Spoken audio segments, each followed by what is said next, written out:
আজ থেকে শুরু হল ছাত্রজীবনের দ্বিতীয় বোর্ড পরীক্ষা, উচ্চ মাধ্যমিক পরীক্ষা।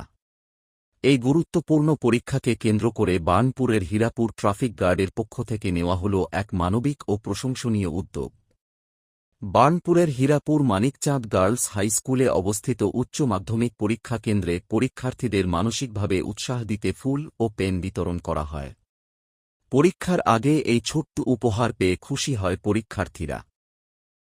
এই কর্মসূচিতে উপস্থিত ছিলেন Hirapur traffic OC আমিরুন Rahman Khan, SI Sohel Faruk সহ ট্রাফিক বিভাগের অন্যান্য আধিকারিকরা।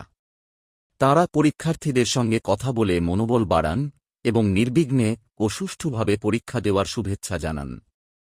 ট্রাফিক গার্ডের এই মানবিক উদ্যোগ পরীক্ষার্থীদের মনে বাড়তি আত্মবিশ্বাস যোগাবে বলেই মত অভিভাবক ও শিক্ষকদের।